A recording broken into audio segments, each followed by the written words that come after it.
Hi అండి. అందరికీ నమస్తే. ఈరోజు మనం మామిడి తురుము ఎలా నిల్వ చేసుకోవాలనేది చూద్దామండి. టెంక కట్టిన ఒక 4 మామిడికాయలు తీసుకొచ్చానండి. అవి నీట్‌గా పీల్ చేశాను. పీల్ చేసి శుభ్రంగా కడిగానండి.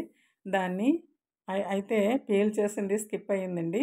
మీకు తెలుసుగా పీల్ చేయడం అంటే నేను చెప్పనక్కర్లేదు. ఇప్పుడు దాన్ని చక్కగా తురుముకోవాలండి. 4 కాయలు కూడా తురిమేసానండి. అది చూడండి చక్కగా కొబ్బరి కూరలా వచ్చింది పొడి పొడిగాను.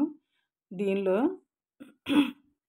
ఈ మామిడి తురుములోను 3 కప్పుల మామిడి తురుముకి 1 కప్పు కళ్ళుప్పు, హాఫ్ స్పూను పసుపు వేసుకోవాలండి. వేసుకుని దాన్ని నిలవబెట్టుకోవచ్చు. అది ఎలాగో చూడండి. ఇప్పుడు ఈ మామిడి తురుము మనం చింతపండు ఉపయోగించే స్థానంలో మామిడి తురుము ఉపయోగించుకోవచ్చండి. చింతపండు వాడడం అంత మంచిది కాదు.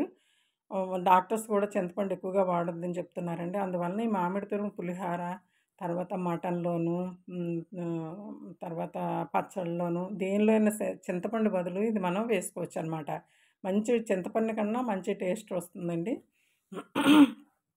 అయితే ఇది పిల్లలు కూడా తినడానికి ఇష్టపడతారు. చింతపండు సంవత్సరం అయిందంటే నల్లగా ఉంటుంది. కానీ ఇదైతే మాత్రం యెల్లో కలర్‌లోను మంచి టేస్టీగా ఉంటుందండి.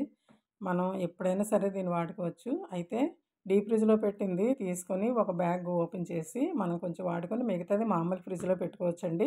మామూలు ఫ్రిడ్జ్‌లో పెట్టుకుంటే అది గట్టిపడదు. మనకి ఎప్పుడు కావాల్సితే అప్పుడు మనం తీసుకొని వాడుకోవచ్చనమాట. పిల్లలు మనం అందరం కూడా ఇష్టపడతాం. టేస్ట్ కూడా ఇప్పుడే చేసిన మామిడి తురుము టేస్ట్‌లా ఉంటుందనమాట. అయితే జిప్ లాక్‌లో పెట్టినప్పుడు జిప్ దానిలోని ఆ బ్యాగ్‌లోను గాలి లేకుండా టైట్‌గా పెట్టుకోవాలండి. గాలి ఉంటే పాడవుద్ది. బాగా టైట్‌గా దాన్ని నొక్కాలి. అలా పెట్టుకొని దాన్ని డీప్ ఫ్రిడ్జ్‌లో పెట్టుకోవాలండి.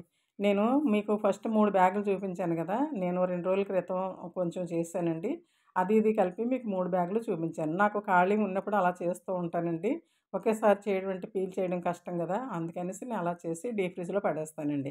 అవసరం వచ్చినప్పుడు వాడుకుంటామనమాట. మీరు ట్రై చేయండి. బావుంటుందని అనుకుంటున్నాను.